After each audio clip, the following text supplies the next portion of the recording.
And we're live. Awesome. Hello, everybody. It Hooray! is August 11th. My name is Michael Nip, and this is my co-host, Drewby. Hi guys, how's it going? Live on the internet for the second time in as many attempts, podcasts.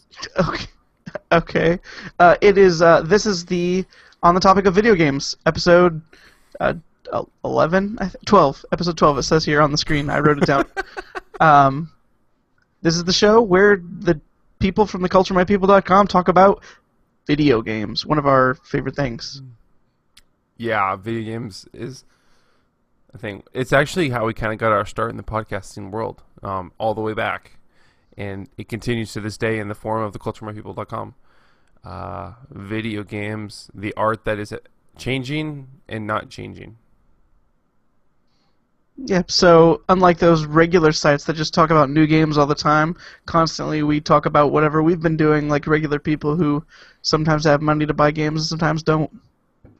That is what we end up doing. So to kick us off of games that we've been playing recently, I will start with my very small library.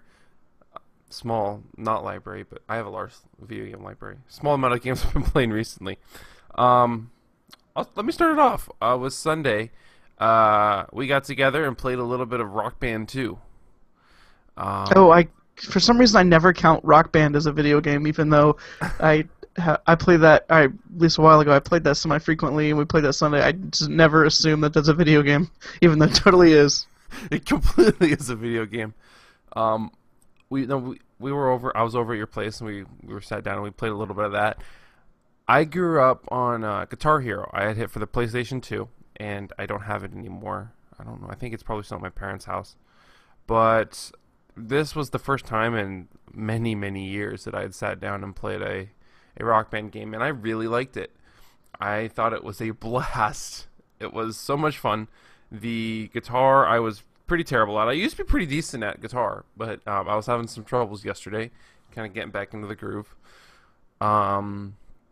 The gameplay's nice.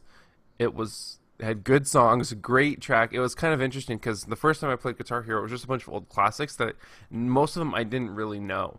Some of them were classics that I had heard of or were familiar with. But yesterday I got to play songs that I was familiar with, songs from the bands like Weezer or the band the Oasis. Worth noting, most of the songs that we played yesterday are songs I bought, so those weren't standard. Yes, except so for there's Weezer, Oasis. Yeah. Yes. What was the other one? I can't think of their name off the top of my head. But Spirit in the Sky? No, not that one. There was another one. Paramore? Modest Mouse. Okay. Yeah. Play those games were fun. The songs were fun, and it was a very enjoyable time. I would like to pick those up for myself, so I can, when I have friends over, my brothers, we can kind of sit down and play some Rock Band. I thought it was a blast. I got to try the drums for really the first time, and in that, I've really just played them. I've seen them. I think I had tried them maybe once. Knew I was terrible at them. I tried them again yesterday. Apparently, I was very entertaining to watch and trying to master the art of hitting them with the right amount of pressure, and then I was missing because the pedals because of my bad leg strength, and it wasn't going very well for me. But the drums were super fun. I would like to get good with them. They make you feel awesome, and that hitting those things at the right time. It was just the game overall. The whole overall experience was just super fun, and I hope I can find a copy at some point to pick up and play from my own. Here, so I'll say a couple questions. Yeah. You only played 4 songs on the drums. Did you get any calluses? No. Why would I have gotten calluses? Because if you're not used to playing drums, that can happen. I've had it happen. Second of all, you were holding the drumstick like this. Mm-hmm. Yes. That's not a way that people hold drumsticks. Normally people don't. I have seen people do it though. You've seen people with their finger as the support? Oh, like this? no. No. No. No, Yeah, I like haven't. if you had played more songs than 4 songs, holding the sticks like that, you most definitely would have gotten some calluses, because that's a weird way to hold the drumsticks. But being as someone that's never played the drums, I'll forgive you. Okay. Ignorance, right? I'll just plead ignorance. Paramore, ignorance is your new best friend. Oh, yay. I like Friends. So play that a little bit. What? Did you not hear what I said? I said ignorance was your new best friend, and you said, "Oh, I like Friends." Yes, yes. Yes. So, Whatever. Okay, so you play some Rock Band. yes. And then tonight I sat down and I pulled out an old classic. Old classic, look at me. Skyrim. Sat down and played that for a while. What is that old classic? It's like it's still this. I guess it's last gen now, but 2 years old. 2 years old. The newest game of the Elder Scrolls, and it's a classic. Instant classic. I don't think it really is a classic. I think you just subscribe to that title to a game that's still people are still buying new during Steam sales and enjoying. Either way, pull that game out and Have play you beat it. that game? No. I'm like level didn't think 16. I've put like 30 hours into that game and I'm only level like 16. How are you level 16 if you put 30 hours in? Because I have wandered so much, just like wandering the map, not even like combat or doing quests, just exploring and trying out different things. But you don't like Minecraft because there's nothing to do? And when have I ever said that? I'm just asking. I don't know. Skyrim's more interesting to me, I guess. But you don't do any of the interesting things. I'm not taking down saber-toothed tigers in Minecraft. You just said you weren't engaging in the combat. I have not, but today I was. I said that I've played 30 hours of that game, and you wanted to know why I'm only 16. I said for the most part I haven't really been in combat or just doing all those quests. I've just been kind of wandering around. Have you done the main quests? Have you done any of them? Yes, I've done some of them. I think I'm at the part where I basically have to choose a side, and I don't know which side I want to choose. So well, I'm probably like only like 5 hours into the game or something. You're like a couple quests in, like seriously a couple quests into the storyline. That's not even a main quest. It's an introductory quest. But there's so many. But there's so many side quests. There are so many. Like today, I'm not one to say you're playing Skyrim wrong, but I was playing. Today I took down a bandit cave. I walked in there and just shot them all up. Took all I killed the bandit, and that was the quest. Now I got to go turn in the quest and get whatever I have. Yeah, I've done a lot of the quests. Probably more faction quests probably than actually main quests. But I have my Steam game. your side as a faction quest. No, it's not. Picking the rebels and the Imperials is not part of the main quest. It's a faction quest. I don't know. I bought that game like so long ago, and then like haven't played in so long that it might be worth it for me just to start over and just create a new character. Either way, that game is super fun. I don't like it. It's one of those games that's like, if I get into it, I get really into it, and I don't know why I get out of it. It just like that game can suck me in. Funny anecdote: the way that your Google Plus Hangouts glitched out, it sounded like you said you don't like it. I really like it. So let that clear up any confusion. So Skyrim, played that for a little bit. Moved on over to the PS4, and tried to play a game called War Thunder. That is a World War II plane MMO. I am like really positive that I knew somebody that's super into that game. He actually, I think he's listened to the show before. Okay. Really, really, really digs that game. Like, it's played for so many hours. It's like one of the persons that was complaining that something got nerfed, like their patch note person, like somebody that likes the game that much. I tried to create an account, but it wasn't letting me create it on the PS4, and I didn't feel like getting off of couch to go to the computer and create one. But eventually, later in the evening, I was over at my computer anyway, so I started to create the account. And then when I tried to log into that account, it wouldn't let me log into that account from the PS4. There's actually a little red script above the username where it says you can't use your PC account for your PS4. You have to register completely again. Weird. So it was just glitching out and wouldn't let you do it. So basically, I went and I deleted the account that I created on the PC, and then I tried to create it from the... I tried to enter it in my email address, and it was like, this user already exists, so I just got to wait for that to clear out and then try again. But it wasn't working for me, so I never actually got around to playing that game. I just struggled with the registering for a little bit. One game I did play a fair amount of this evening was a game called Road Not Taken, I think? That's what it's called, Road Not Taken. Yes. The game is interesting. I had no idea what it was. I just knew it was free this month for PlayStation Plus members. It's on the PS4, obviously. And I also think it's new, like this week, I think. Or last week, I guess. Okay.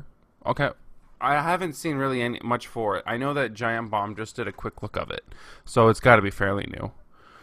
I played a little bit of that. That game was not what I was expecting it was going to be. The mechanics are, you're kind of a dude who's walking through the woods. This is just the opening cutscene. You're walking through the woods and you get attacked by like these weird, like spirit things with like masks, and you fall down, and then you look up and there's like this staff, and you pick up the staff, and you don't know what it does, but it's like got glowing blue fire on the top. And so eventually you make it to this town, and you find out that in the winter these children go out into the woods to collect berries. And the parents can't find them because it's in a blizzard or something like that. And so you get sent down to the woods to find the kids. And the very first mission is you finding a kid and then bringing the kid back to its mom. Where the gameplay comes in is it's on a grid, kind of like a checkerboard or a chessboard. And so you can only move into each square. And you pick up an item and you move it around. So it's kind of that's where the puzzle element comes in. You would pick up an item that is adjacent to you, and then you would move. Let's say that I picked up an item that was to the right of me, and then I backed up a bunch of spaces. I could only let go of that item by throwing it to the right. So once you have to come at these items from different angles to pick them up and get them out of the way by throwing them, thereby creating a path to the child that you can get them and then back them out and then throw them to their mom back at the end of the map. So that's where that's the kind of the gameplay, and different items come into effect. Like you can pick up like these twigs, these trees basically. You move them, and if you combine and to unlock new areas of that mission, you have, some of them will say like you need to combine two trees. So you'll line up two trees adjacent to each other, and then the barricades will drop and you can go to the next area. Others say maybe like three trees, and there are just different ways that you can combine the things depending on what is required to go to the next part of that mission. And you just kind of navigate the world that way, and you rescue children and bring them back to their mom. The trick, however, is that you have so much energy. Your character has so much energy. So moving around in general across these grids does not waste any energy. What does waste your energy is if you pick up an item and then move with it. You'll be -1 energy. So you'll have like 30, and then the more spaces you move with it, the lower it drops. And if you run out of energy, you die, and you basically start over. Another aspect. It's not turn-based. You just have to solve the puzzle in one go or whatever. Yes. Okay. Weird. I haven't run into this problem yet, but I guess if you run out of energy, your staff can teleport you back to the mayor of the town, and I don't know if he will give you more energy or if it'll like refuel you that way. But I haven't had a need to use that yet. I hope it's a microtransaction, and you have to pay 99 cents to get more energy, or wait 6 hours. You are the devil. So, these So you're in this town, and then another part of the gameplay is you're basically. I think you have a disease. Your character does that he will only live for like 15 years, and so each mission takes place in 1 year. It's like a small event of that year while the stranger is living in this village. So in between missions, you are interacting with the village people and you are developing relationships with them. And it seems like those relationships can go to different parts, can change depending on how you treat them. If you give them, like this girl, if you give her berries or something like that, or coins or stuff like that, and you just interact with people, you've got a house. And so it's a different game. I haven't played anything really like it, and I'm not sure how much I'll continue to keep playing it. It seems like there's a good couple hours of gameplay there. The gameplay, it was interesting, but it wasn't something that snagged me. I was like, oh, this is like, I'm super into this. I'm really interested. I want to know what's going to happen in this story. So. But Road Not Taken, available PlayStation Plus to PlayStation Plus subscribers on the PS4 right now. It's also like $12 on Steam right now on sale. Okay, like $12. Nice. So that Road Not Taken. I tried to play. Let me see. Resistance, I think is what it is. No, it's not Resistance. It's Resistance, the PlayStation game about. Yeah. Okay. Yeah, it's not Resistance though. There's another game that's free. It's another free shooter MMO. I didn't feel like playing it, but it's free this month for PlayStation Plus. And I started to dive into Fez a little bit, which is another free game, but I didn't really even get into the first level because I got pulled away for work stuff. So, yeah, Fez is out, and then I started to play something I've played since the last game. While you were away in California, a game went on sale on PlayStation Plus called Injustice: Gods Among Us. It's made by the Mortal Kombat people, and it's basically Mortal Kombat with a DC skin on top of it, and then DC characters, DC moves, and stuff like that. As far as fighting games go, that game I think is really good. I like it a lot. The story was super intriguing to me. As a comic book fan, DC fan, the gameplay works. I thought the move combat. I'm not really good at fighting games, and the most I've ever played is Mortal Kombat, which I've played a little bit with you on the 360, and then a bunch on the Vita. So this is really my first kind of console fighting game, and I like it. I had my brother over and we were playing, and he actually beat me a couple times. One of the fun things that I was able to do is with Deathstroke is to pull out the rifle and just stun lock him basically across the map. And so he was having a hard time doing stuff until I felt bad and would let him move or something like that, or try to make another combo. The environments are interactable. In that game, interactive. Yes, that word. So, like, if you're fighting on the watchtower, you can trigger a javelin, and it will trigger its launch sequence, and like fire will come out the back and hurt the other enemy if you time it right and you get them caught. You can launch your enemy into different parts of the level. So if you time it right, you can basically do like a side X. And like in the watchtower, like you would throw your enemy like through the wall. They would fall down into the reactor, get hit by a javelin, and like they would do damage to them. There are like robots or droids, or they have missiles sometimes through the environments that you can jump up and grab if you have super strength, and then throw and hit them with. One of them, you hit them with a toolbox. You just like grab it and you just like throw it in their face. The game is fun. I really like it. I just don't really have much people to play it with as co-op wise. Otherwise I'd probably be playing it more, but the game is super fun. I beat that campaign. Huh? Does the game have co-op? It's not co-op. I just like I'm more like having like friends over and playing that game. I am not nearly good enough to play that game online. I'm almost afraid to even try because I know I would just get crushed. But one funny thing about that game is you were talking about the environment and the different interactable is what you said, interactive like objects in the environment. Yeah. Those are actually one of the things that makes the game not big competitively. Like, it's not a big Evo game because evidently that's really unbalanced. Like, if you start on certain sides, or you get one of those. People consider it kind of cheesy, so Hmm. they don't like it at fighting game tournaments and stuff. MK Oh, or Street Fighter are still the standing games. I wasn't aware of that. Huh, that's interesting. Even still, that game I think is super fun, and I played a lot of it not this last weekend, but the weekend before. So, check it out if you can. It's rated T, so that's a plus over the Mortal Kombat games. It's not nearly as brutal. Debatable. Mortal Kombat's never been That's considered violent. what? Say what? So, I've been playing a different um, Mortal Kombat. I have the original Game Boy one. There's like no blood or anything. nice. It also runs at 15 frames per second. That's a feature. I think my parents might have gotten us a Game Boy Color Mortal Kombat game once, but I think it was like rated M, and so like my mom was asking me a question about it or something like that. I don't remember. But yeah, so DC, who knew? That's really about it. That's really all I've been playing. Lots of people knew about DC. It's been Hmm. around for a while.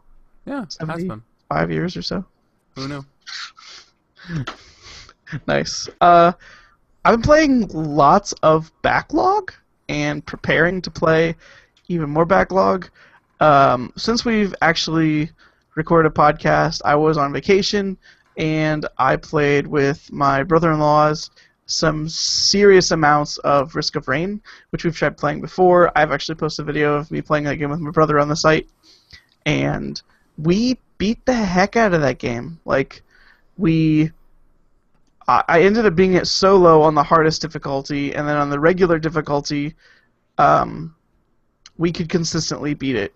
Pretty consistently beat it. I unlocked nearly every character. The only character I didn't unlock, I was waiting on a specific random version of a random map that you randomly get during certain playthroughs, and I played like 5 playthroughs and didn't get the right variation. I just said it's not worth it right now. I really like that game. It's a great co-op game to play with people if you're looking for something simple to pick up, but that may take you a little bit. I think we probably spent 6 hours or so getting to the point where we were consistently beating the final boss every time. I think I had an advantage of my computer being a little bit garbage at the time. I was using a laptop that wasn't made for gaming, and so the final level ran very slowly, but also very smoothly, so I was able to successfully kind of cheese some of the stuff, maybe. I don't know. I haven't actually played on a computer that runs full speed, so maybe I'm just fine. I don't know. We'll see if I ever try playing that game again. But Risk of Rain was really good. We played that. Maybe we should crush it. I won't have my save on my desktop, so we could start with different unlockables and stuff. And then Yeah. I went back. Go ahead. We've played that before. We were having a lot of problems with that game, finding it very difficult. The challenge curve. I guess how long did it take you before you like it wasn't a big deal anymore that you had graduated to the next level of experience? I don't know. I remember we started and we played, I don't know, maybe 4 games and just kind of got our butts handed to us over and over, and like it felt like it was ridiculous. And then at some point it just kind of clicked, and we started doing really well. I started experimenting with different classes. I still am the best with just the regular basic commando class, but there's a sniper class that I really, really like, and you unlock him by defeating the game for the first time. And then there's a character that I unlocked that I was trying to learn to play with, but I wasn't super good at yet, that you get for beating the game 5 times. And so I was using that character last time I played. It's like a person with like a bow and a tomahawk, which I thought was pretty cool, which is why I was trying to use them. Yeah, we should try that. Maybe try to post a video on the site or something. It's really simple, really fun to get going. I feel pretty confident about my abilities in it right now, so Hmm. that's good. Yeah, you'll still hand my butt to me on a platter. That game was I find Well, that it's game's co-op. Unlike Injustice, it's co-op. So even if you die, we're still working together. Yeah. Yeah. Okay, cool. Well, that had that working for me. So I've also played a bunch of 3DS while I was on vacation and kind of coming back. First, I was playing Fire Emblem just because I was kind of feeling the tactical strategy itch, which is I randomly will get this tactical strategy itch. XCOM scratched it a couple years ago when Fire Emblem came out. I beat that game like straight through in a week, like super fast.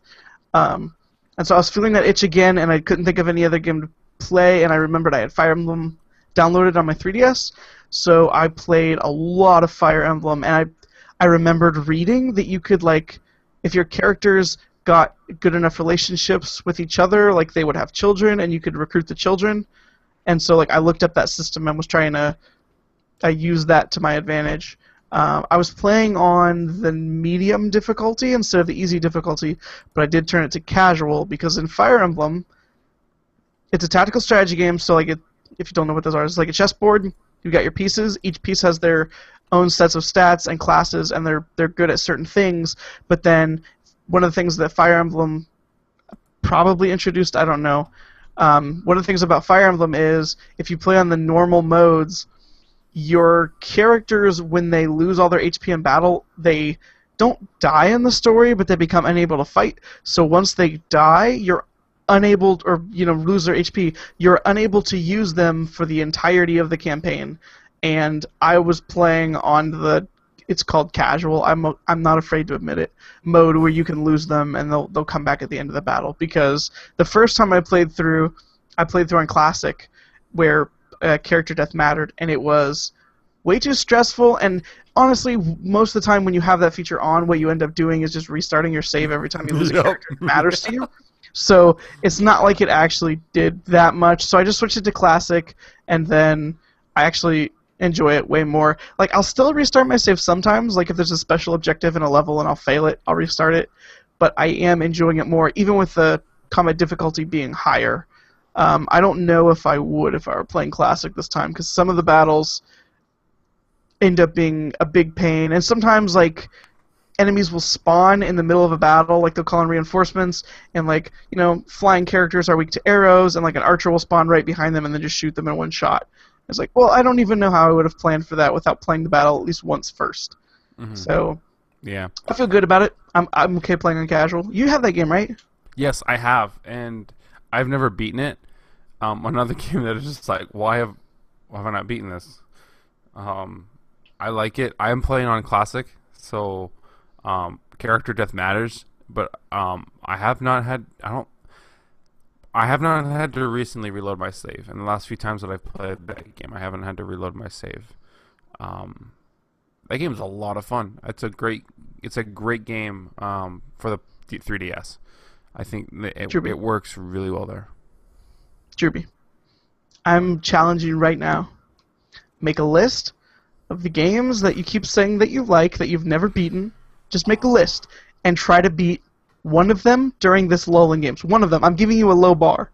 You got Skyrim, you got Dragon Age, you got Fire Emblem. Like, I'm sure you've got way more that we haven't talked about, but you've talked about these during this podcast. So, well, you haven't talked about Dragon Age, but you talked about that last podcast. So, go ahead, make a list, try to beat one of them. Dark Souls is on that list. Dark Souls is on that. You can pick Dark Souls. I'm never going to beat that game. It's the easiest one. Just pick it. And I have a list. I also have a backlog. However, most of my backlog games are games that I don't like a ton right now. So I don't feel as guilty. Let's see. What are the games that hold on. At one point in my life, I had a list of games I had started that I thought I should beat that I hadn't beat. I'm going to look this up real quick. Yeah. I've got Google. I remember you made that like a year and a half, 2 years ago. I remember when that happened. Let me see. Well, the thing is, the difference between you and me, you beat most of those games. If I like a game, I will beat it. Yeah. Yeah, you'll play through it. Okay, I think I can do that. I'll make the list and we'll see how long it is. I'll have to go through. Yeah. I'm giving you one. Try to beat one, and Dark Souls is really easy, so beat it. Yeah, I'll just grind that game until Kingdom comes. Was that never mind. So let's see. I said I played Fire Emblem. Oh, and then randomly I was talking to Blake, my brother-in-law, and we made a joke and said do a barrel roll, which reminded me of Star Fox 64, which I remembered I have on my 3DS and I've barely ever played. So somewhere in the course of me getting ready to leave to come back home from vacation and me getting home, I ended up beating that game like 3 or 4 times. It's really short. Like you can beat it in an hour and a half probably. Mm-hmm. So I ended up beating that game like 4 different times. I chose a couple different paths because you can go through the planets in different directions. Star Fox 64, if you have a 3DS, and especially if you've never played Star Fox 64 on the N64, is a really fun. You know what? Have you played that game a lot? Do you have Star Fox 64? On the Nintendo 64, yes, I have. I played through it quite a bit. Okay. I want to see what somebody who's never played that game thinks now. I want to know if it holds up, because to me, it may be nostalgia. Like, I really, really, really like that game, and I'm pretty good at it, so I'm not getting stuck. Like, the mechanics aren't a problem for me right now. So I want to know if somebody who's never played that game before sees it as impenetrable or too easy or really good or not good at all or just, so middling that it's not even bad enough to be funny. Like I kind of want to see somebody's new perspective on the game because I really enjoy it and I want to know. I recognize that I am biased against it or for it, and I cannot accurately judge the quality of that game. How does it work on a 3DS? Is that a good platform for it? I think so. I mean, like all 3DS, like you have a 3DS XL. I can't speak for that. Like all 3DS games, my hand eventually starts cramping, but I also hold the controller like a complete idiot. So I don't know if that's my problem or the system's problem. I've played Mario Kart with other people that say that their hand also cramps up after a while, but at the same time, I don't know how long handhelds are meant to be played in one sitting, and I guess Star Fox, you're supposed to play that in one sitting, and that's like an hour and a half, and I think your hand would cramp anyway. But otherwise, I mean, the button layout is fine. I'm not struggling to do anything I would want to do. It's just small for my fat hands. It's probably a better layout than a Nintendo 64 controller was.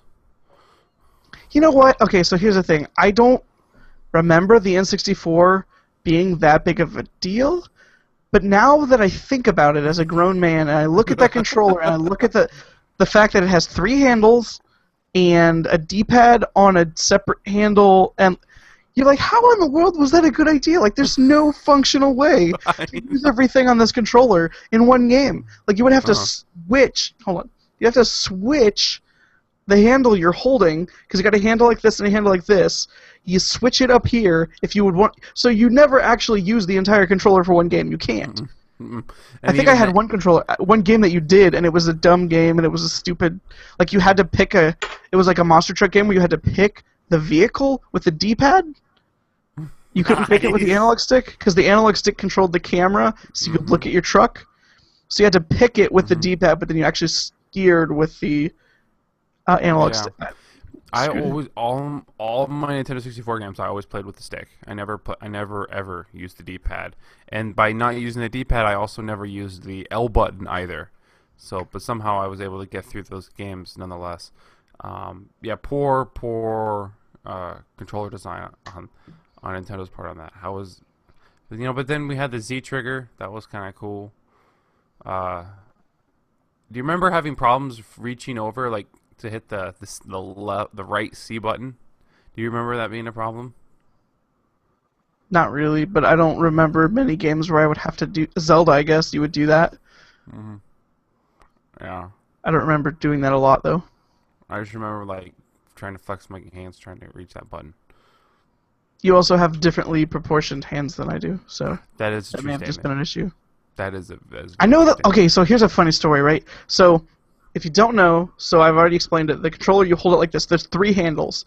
There's a handle here, and a handle in the middle down here. My dad used to hold the controller up here and use the D-pad and the Z like this. He used to hold the controller from the left handle and like this.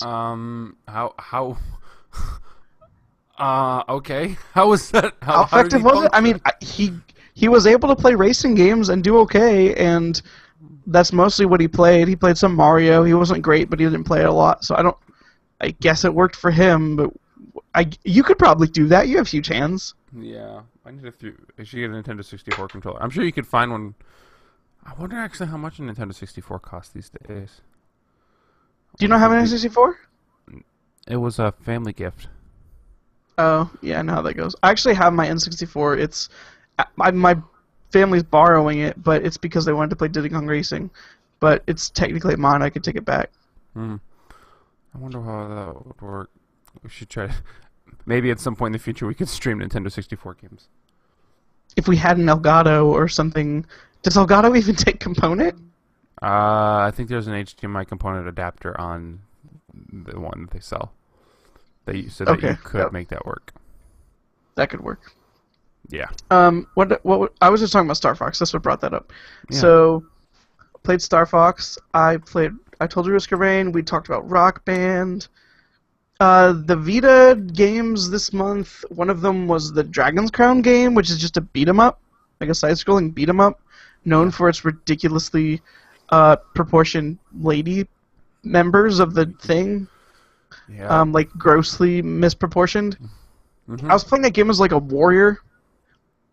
I mean, you're also grossly a male warrior. You're also grossly misproportioned, but it's not as overtly sexual or awkward. So it's fine. Like, it's a side-scrolling beat 'em up. I was having fun doing the loot stuff, but part of me wants to try to play Disgaea, which is a tactical strategy game. Like I said, I was craving, and the thing about Disgaea is that it's really, really Japanese, which sounds racist. But if you've played Japanese games, which I know you haven't, you would understand that there's some quirks to those types of games that can make it hard to get into the story.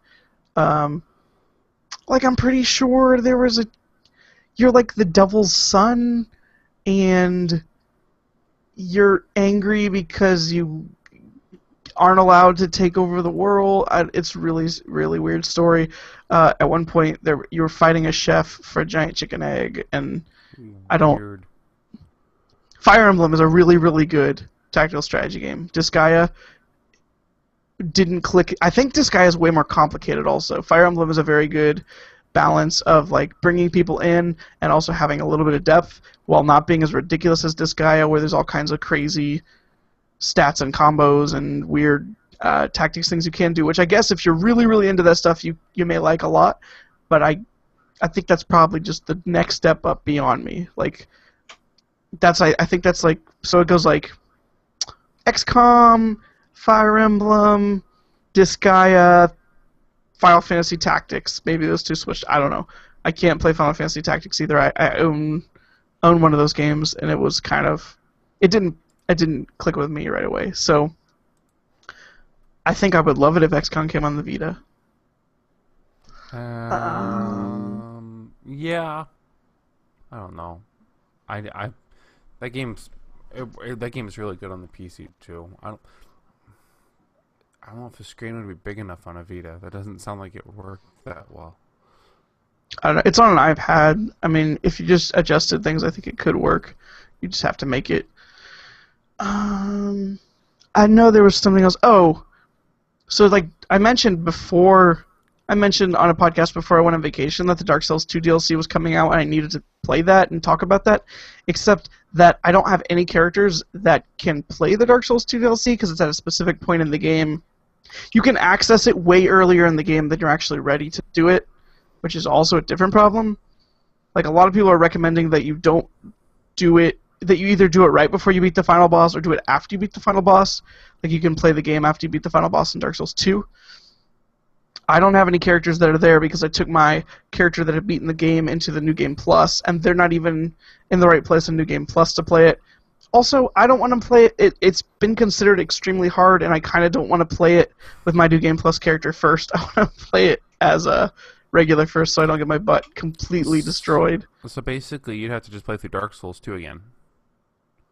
Yeah, which, that sounds kind of appealing to me at this point. So I sat down at my console today, I started a new character, which that was a hard enough ordeal on its own, because the way that I beat Dark Souls 2 was I relied very heavily on a specific class, which was the Cleric, which has the ability, well, the way I spec'd myself, I was basically a paladin. I had the ability to both fight with a giant sword and shield, or I could throw lightning spears at people, and I kind of used that hybrid to, I guess, cheese the game, because since I've beat the game, what they've done is they have incredibly nerfed the cleric class to like limit the amount of lightning spears you have by more than half. So instead of 11 lightning spears per page of your spellbook, you now have 5. So the max lightning spears you can have, the way I was playing, is 10 instead of 22. And a lot of times I was using those lightning spears to kind of fill in for enemies I didn't think I could melee, or when I was fighting a boss, I would either get help or another person to kind of tank the boss, and I would throw lightning spears. Now the max amount of lightning spears that I could have is less than half of is less than one of the spellbooks I had before. So I don't even know if I could do that again. So the character that I made this time to try to beat the entire game again is just a straight warrior, which I think is going to be a lot harder because there's going to be parts of the game that I use the lightning spears for that I no longer can choose with lightning spears, and I'm going to actually have to figure out how to sword and board some nasty monsters that I kind of avoided before. Yeah. Play it the way it was made to be played. Says the guy that plays Dark Souls as a sorcerer. Yeah. Yeah. But so I I guess in a way I'm kind of glad that I figured out how good the cleric class was to use those lightning spears, because I guess it was so good that it got nerfed. At the same time, I'm sad that I will never be able to have that experience with Dark Souls again. So maybe maybe the game was a little bit too easy for you then. In a way, and like anytime you're co-oping as much as I did, I both helped people co-op and also received co-op help from people. It made it a lot easier than it could have been. But one of the main complaints about Dark Souls 2 versus Dark Souls 1 was that it was a lot easier anyway. So I think in Dark Souls 2, there was one part that I kind of got stuck on where I kind of knew what I was supposed to do, but I didn't click all the things. So like I looked it up online really quick, and I was like, duh, I've tried to do that in a different way before, and I just didn't do it right. So in Dark Souls 1, I got stuck at the exact same place that you're stuck in Dark Souls 1. I just had a goal to beat that game before my wife came home, because I knew that was a game I kind of had to power through. So I just mashed through it, and then I ended up beating it first try. I co-opted. So I think Dark Souls 1 is harder than Dark Souls 2. That game is so good. Dark Souls is an incredible game. Dark Souls is I think if we're going to pick a game to be classic, Dark Souls is older, and I do think Dark Souls is a better game than Skyrim as far as game design goes. So the game's I mean, even I hate that game, but I also love it and appreciate like that. Yeah, there's just a lot of stuff. That game is really good. I just gotta beat it. Maybe that's what I'll power through. I'm telling you, it's really easy. You should pick that to be your completed game for your games. Dude, if you can say you beat Dark Souls, you can say you're a real gamer. All these shooters you play, you're like, oh, I play Titanfall, I play Battlefield, I'm such a gamer. Like, you gotta beat Dark Souls, and you can actually join the club of elitist jerks that I am in. Yeah. Yeah. Okay. That works. So, I've also played a bunch of World of Warcraft. I guess not a bunch. I played some World of Warcraft this week again. It's kind of my filler game when I want to turn my brain off, which we've had the discussion many times. I'm like level 30 now, so I'm making my way up the ranks. I watched our sister site, Giant Bomb. Dan Reichert is playing World of Warcraft for the first time, and it was incredibly funny. So he's playing this game for the first time. He just has the trial. He's trying it, and Jeff is kind of supposedly mentoring him, but Jeff has not played since the game came out. He played the beta a bunch and then didn't really play it once it was actually released, because his character got wiped and he didn't feel like doing it again, and he'd gotten super far in the beta. So they don't know what they're doing, really. Like, they kind of do, but they kind of don't. And Dan is trying to do stuff, and he's asking questions, and Jeff is trying to answer, but he doesn't really know. And I'm sitting like, no, you don't know what you're talking about! Like, like Dan comes in and he's like, well, I just want to play a guy that like walks in there with like his crazy swords and then stands back and shoots lightning. And it's like, World of Warcraft isn't that kind of game. There's no multi-classing. You can't both shoot lightning and use swords. So that's easy enough to explain. But then like he gets in the world and he's attacking monsters and he's just auto-attacking. Like he's not using the abilities that he had for like a level and a half. He didn't even realize he had another ability to use, so he's just auto-attacking wolves. And then he can't see the wolves. Like it's like I'm watching myself when I started WoW through this person that's never seen WoW before. So he's doing all of these really obvious things, like he's supposed to be killing certain monsters for a quest. And he can't find the monsters, even though to like my eye that's seen World of Warcraft and leveled multiple characters to max, or to max at the time, like the monsters are highlighted. Like they're very obvious on the screen. Like they have glowing yellow above their heads. Like I can see the quest monsters from way far away, and he's like passing them like right by his character because he cannot see the monsters that he's supposed to kill. And then he got a different quest where he was supposed to kill a different monster, and it's in the exact same quest area. And he's like, whoa, where did these guys show up? Like, why did I not see these guys when I was killing the wolves before? It's like, they were there the whole time. You just weren't seeing them. You were paying any attention. What a noob. It was just funny. Yeah, like, I felt like a jerk again. I was working out on this thing behind me. You notice how this is the entirety of my office. So my hand is touching the door. My other hand is touching this piano, which is touching the wall. I was working out watching a World of Warcraft video. I'm in a tiny office right now. That sounds fun. That sounds fun. I doubt it was as funny as Mario Party though. No, it wasn't as funny as the Mario Party on the site. So another game got delayed to 2015. That's news, I guess. That's all I played pretty much, I think. So we'll switch to news. Another game got delayed to 2015, and that was another game we were looking forward to, which was Evolve. Again, it just keeps happening. When will they stop? Next thing you know, Dragon Age is going to be over there, and then just because Hotlines feels left out, they're like, yeah, 2015, guys, we got this. I'm kind of not convinced that Dragon Age, or not Dragon Age, I think Dragon Age will be this year. I'm kind of not convinced that Hotline won't be over there anyway, because Hotline, they've never actually announced a date or anything. I wouldn't be surprised if that was 2015. No, did they? Today, August, this month. I think in like 7 days. Oh, sick. Wait, they just said the Hotline Miami 2 is coming out like this week? Or this month? No, Hotline Miami 2, I'm sorry, the Hotline Miami for PS4. Oh, that's the original Hotline Miami. Okay. That's August 19th. I've already beaten that game 3 or 4 times, so I don't feel the need to play that one again. But yeah, I would not be surprised if Hotline Miami 2 were delayed until next year. However, we had talked multiple times about looking forward to Evolve. We got an email one of the weeks that I was gone from Zach H talking that we talk more about shooters. This was the shooter we could have talked about because we're both actually looking forward to one shooter. Yes. Yeah. So that's not happening. Maybe in an effort to appease our audiences, though, maybe we could try something else with the shooter. That was coming out. Battlefield Hardline was the other shooter. I don't think any of us were looking forward to that, though. You made a comment today that I thought was rather interesting. You sent me a link to an article that was talking about all of the different games that have been pushed back into next year. Games, Batman, Evolve is on that list. And Battlefield Hardline's on that list, and a bunch of other stuff.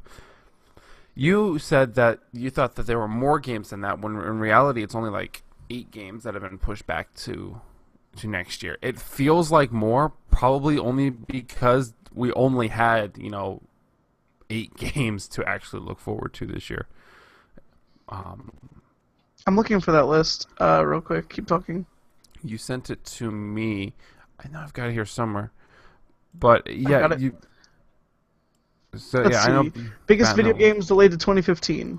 Evolve, Batman Arkham Knight, which you mentioned, Battlefield Hardline you mentioned, The Order 1866 for PS4, The Witcher 3, Tom Clancy's The Division, Dying Light. Dying Light, what is that? Open world zombie game? I have no idea. I don't even remember that. But yeah, that's it. So that's 1, 2, 3, 4, 5, 6, 7 games.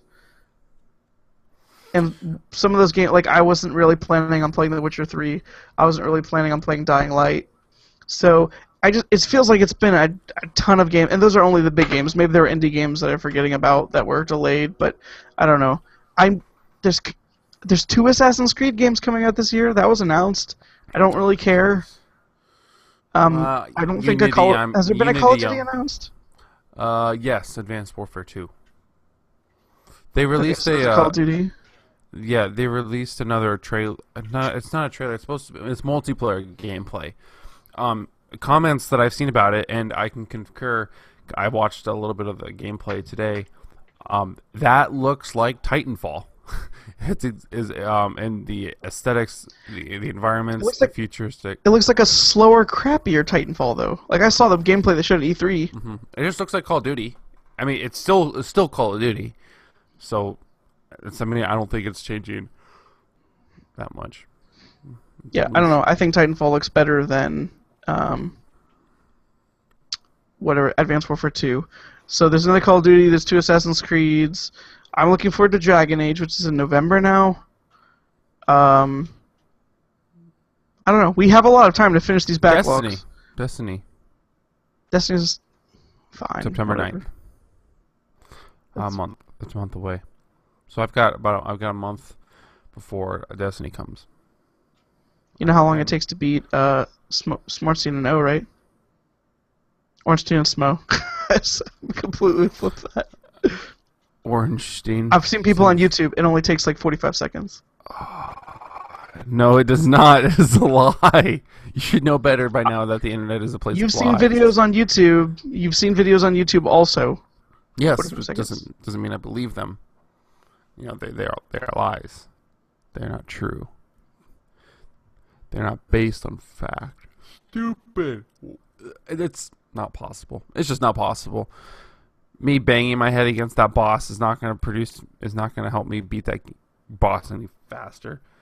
It's literally going to take me grinding, probably going back and just grinding and leveling and getting good at a sword before I'm ever going to be able to beat that dude. I mean, we're talking hours of the time that I'm going to have to invest in order to beat that game. So, somebody just tweeted our live video right now, the one that we're in. What? Somebody I don't know. Frank W? Do you know Frank W? Whatever. I don't want to completely derail the podcast, but I don't know who that is, and somebody just retweeted or tweeted it. Not even retweeted. I haven't even tweeted it yet. They tweeted the link to the YouTube video that we're doing right now. Hello, everyone. Wow. How did that? Anyway, so we talked about the news. Oh, there's like Twitch news. Evidently, Twitch has completely changed all their policies. Did you ever use Twitch, really? Not really. The only time I've used Twitch is for like the PS4. I haven't really used it other than that.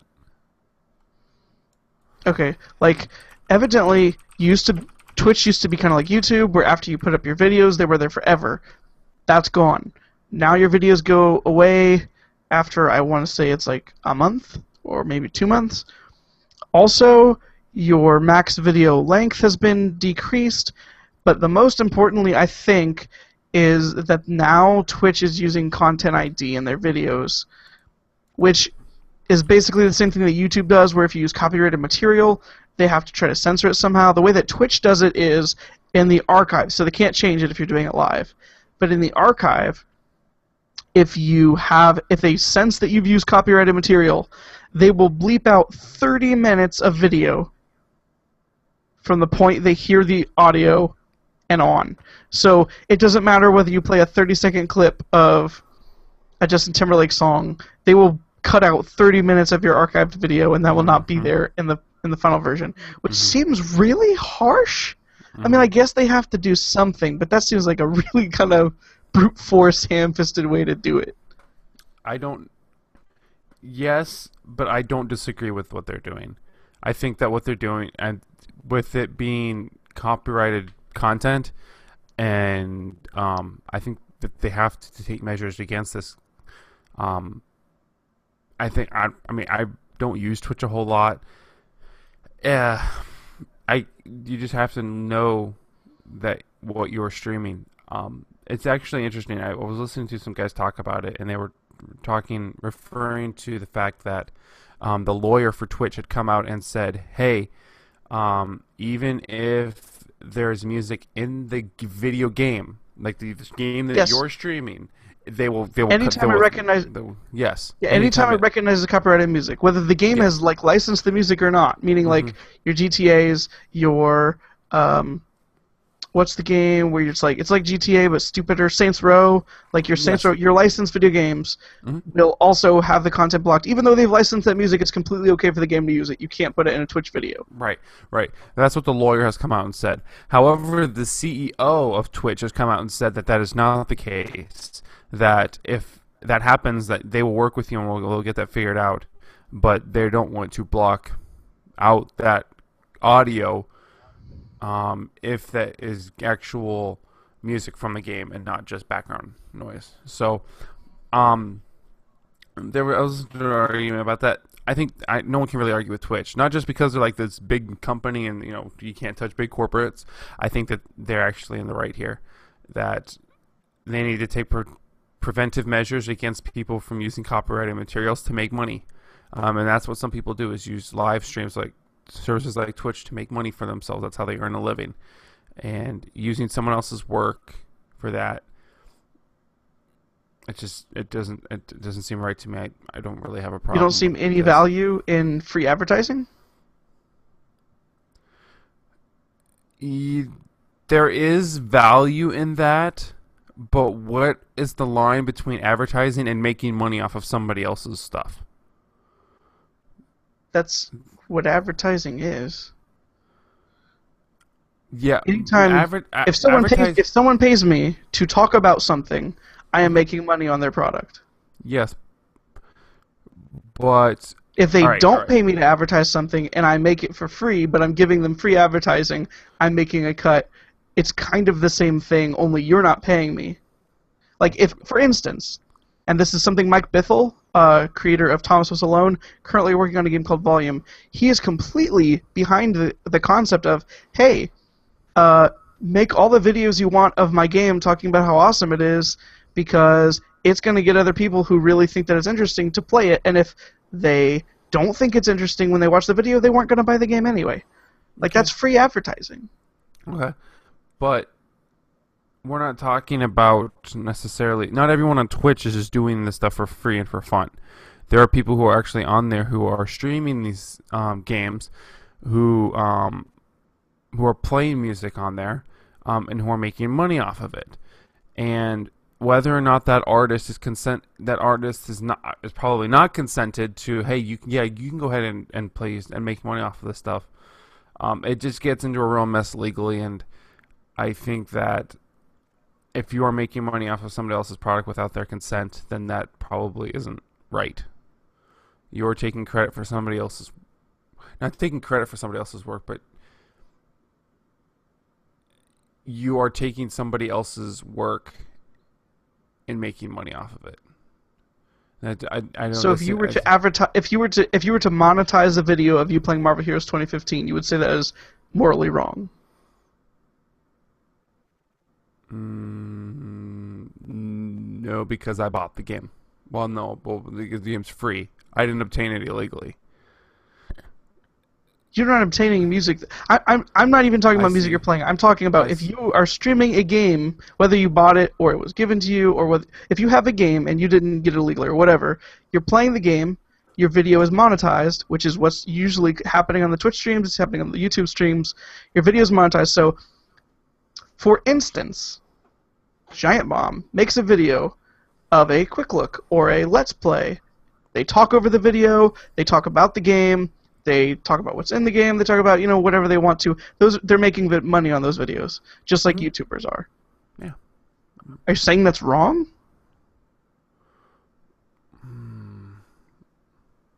You're asking for... I think it's advertising. You're asking me to distinguish video games and music. right? No, It's there are not. It's laws not. already. I'm saying there are laws like music. If you're playing copyrighted music, there are laws that state you can't do that. That's like a clear-cut thing. You were saying you can't make money off of someone else's content. I'm saying I think that's advertising. That seems fine. Some developers are okay with it. Some developers aren't. If the developer comes and says, "Don't do this," okay, whatever. But as a general rule, I don't think it's a problem if you were going to make a video, especially if you're talking about how awesome something is. Even if you're not talking about something, like if you want to make a video of you playing Farm Simulator 2015, 2014, and talk about how dumb it is, you are still getting the name of Farm Simulator 2014 out there, and if it's dumb enough, somebody's going to buy the game. That's advertising. You're Right. making money on it because it's monetized. But I don't think that's wrong. Unless the developer specifically says don't do it. Like Phil Fish really hates his videos. He really hates people making money on his videos. That's Phil Fish's prerogative. But as a general rule, I think if you're going to be, especially if the game is not a story-focused game, it becomes a little more of an issue. Like if somebody were to play To the Moon on stream and try to make money on it, just because the game's story is the draw. But like if someone wants to play Towerfall on a stream and say whatever they want to about Towerfall, I don't have a problem with them making money on ads or making money on subscriber content because people it's Towerfall. I don't think that the draw is, even if the draw is the game, it's free advertising. But there's a reason why that law is in place. That law is in place because Which law? the law concerning music. Playing licensed music on a stream. The law says that you cannot do that. But music is different. Do you not Yes, see the distinction between music and games? I don't know Music that It I don't makes know that there sense should that be a you can't play distinction. licensed music in a stream because music is something that you experience solely through audio. If you listen to copyrighted music on a stream, you are getting every single thing out of the audio for free with no artist consent. If you watch a video of someone playing Titanfall or Towerfall or even Skyrim, really, you are not getting the enjoyment out of the game. You are probably getting the enjoyment out of the commentary that the YouTuber is making, and I don't care if he makes money playing Skyrim versus playing copyrighted music on a stream. That's a law for a reason because you are experiencing all that content has to offer for free. I think if you watch 100 videos of someone playing Towerfall or Titanfall, you are not experiencing the fun of Towerfall or Titanfall. You are enjoying the content probably that the streamer is providing, and I don't have a problem with a streamer making money playing a video game, especially one that's not story focused and mechanic focused, when they're making money. I don't think that's a problem. Okay. There's no laws against it right now. But you do think it is wrong for someone to stream music like that, and so Twitch is justified in what they are doing. They are legally bound to do what they're doing. Yes, I'm not arguing with the fact that Twitch has to do what they have to do because they have to cover their own butt for a lawsuit. Yes. I am saying what you specifically said was you can't make money on someone else's content is kind of it was too general of a statement to be completely accurate for what Twitch does. Because Twitch still allows people to make money on Twitch and YouTube still allow people to make money on playing video games that are someone else's content. And I don't think that that's a problem if they're doing what I was describing. So the question then becomes, going back to the example of Giant Bomb and their quick looks and stuff like that, Or videos we make. Do we do enough differently that it then we make the content our own and it is not just solely the developer's content? The difference between distinguishing at what point does this product become something else? Yes, you are watching it, but like in the case of Giant Bomb, or in the case of like me playing Heroes 2015, 2014, whatever that stupid thing's called. I'm either talking over it and kind of sharing my experience with everybody. It's a different piece of content at that point than the actual game itself. It's just streaming, just like the game with no audio. Streaming the game. Here's the thing, though. Like what I was trying to say is, you can I did mention with commentary, but let's say You make a video, you don't have voiceover. You were playing Marvel Heroes 2015 with completely no added audio. You're just piping the audio from the game into the video. The entire video is you playing Marvel Heroes 2015.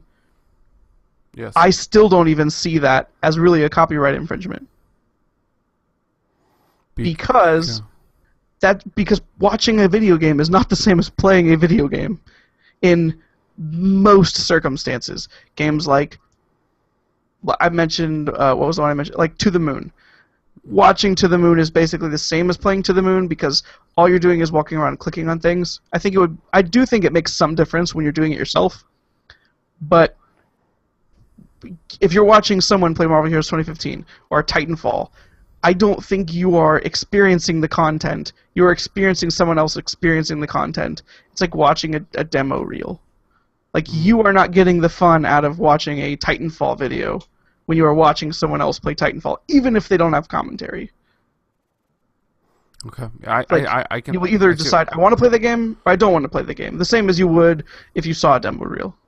No, I see what you're saying. You know, and the difference, distinguishing the differences between the mediums. Yeah. No, I see what you're saying. So, yeah, obviously Twitch has to do what they have to do with copyrighted music. I think that the half-hour thing is dumb, and that's not a legal requirement. That's their requirement. If that's the way they want to do it, that's the way they have to do it. At some point, I'm sure it will come up whether playing a video game in a stream is okay or not. Most developers that are indie I've seen are for it, except for Phil Fish. Notch is okay, Notch, Mike Bithell, other ones that I've seen, they're completely okay with people streaming their game because it's like, hey, I'm an indie developer, people don't know what my game is, anybody wants to stream my game so more people hear about it, good on me. Mm-hmm. So that will eventually come up because, Nintendo was known for not liking people streaming their games. They've recently just changed their policies so that they're talking about, revenue sharing with YouTubers and stuff. Yeah. But I have a feeling that if the internet goes south, that will also be illegal just to stream games. Even though I think it's completely different watching a video game than playing a video game for most games. Yeah, I would agree.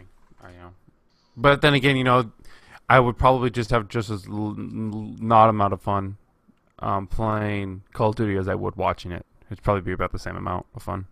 Yeah, but at the same time, let's say you watch a video of Call of Duty and it's crappy, you probably knew that going in, and it's not like you were going to buy it uninformed.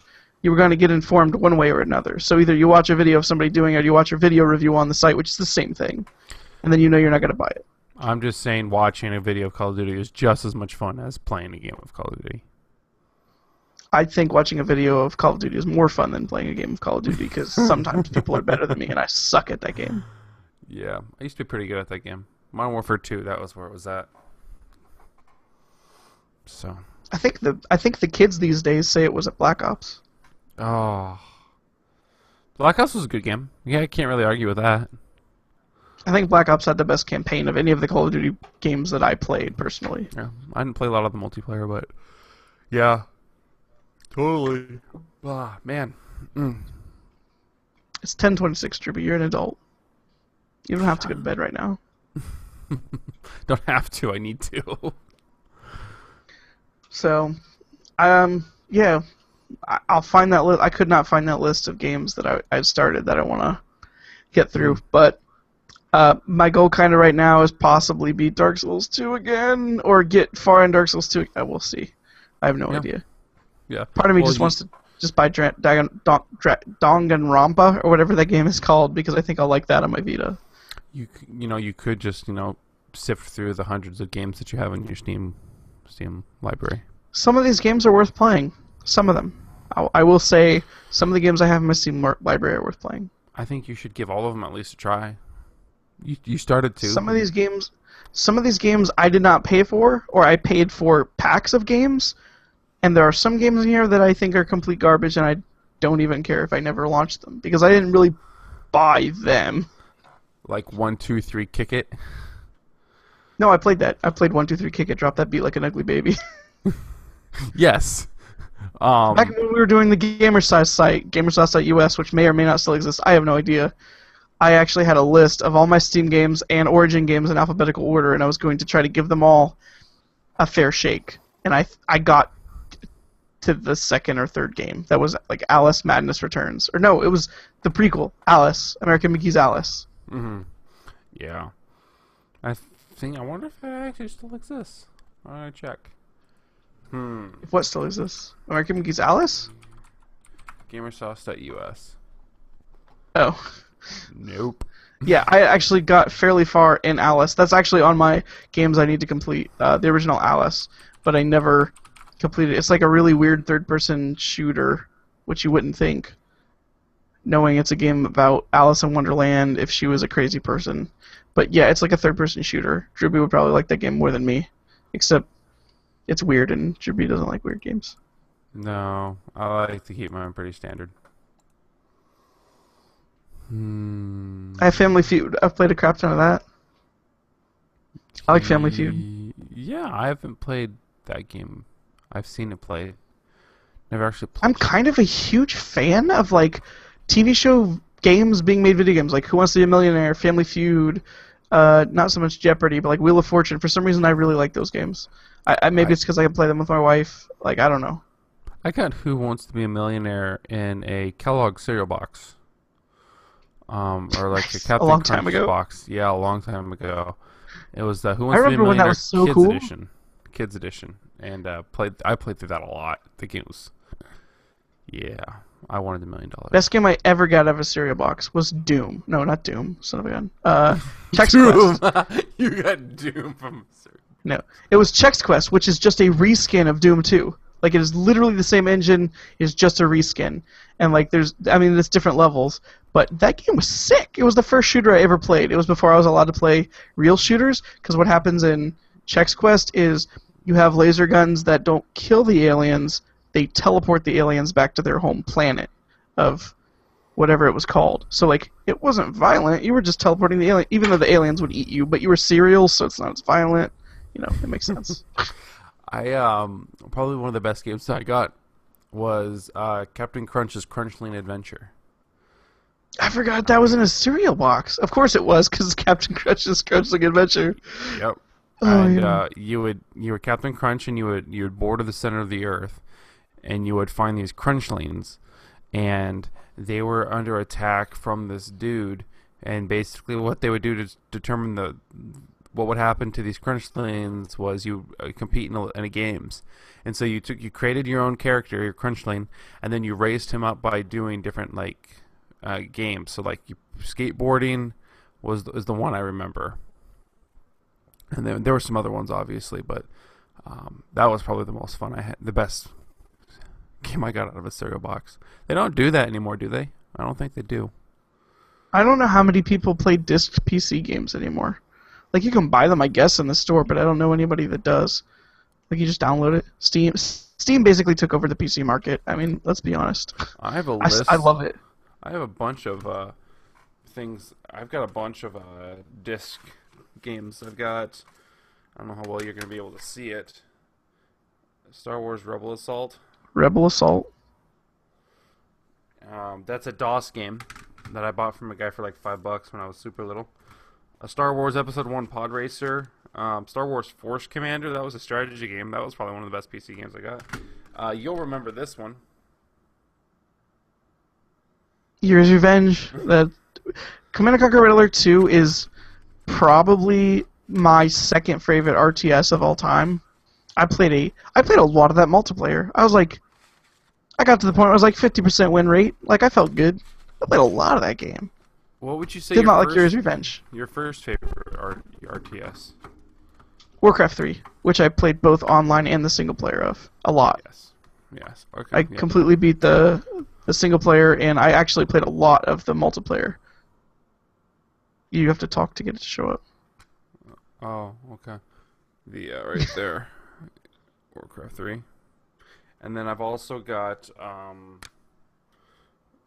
Frozen Throne as well. I need to play. See, I have those discs somewhere. Yeah, put that on your list of games that you started but never played through. I have those games discs somewhere, but I have no idea where the discs are. So if I do play them, which I still have them installed, and I launched one recently because I decided Try You have one a of copy these. of Windows 95? Yes, I do. It was my dad's I say we copy. wrap this show up. It's way too late, and you're showing me copies of Windows 95. Drewby, I how have a can people copy. find you on the internet? I have a copy of Windows 7 too. Drewby, how can people find me on the internet?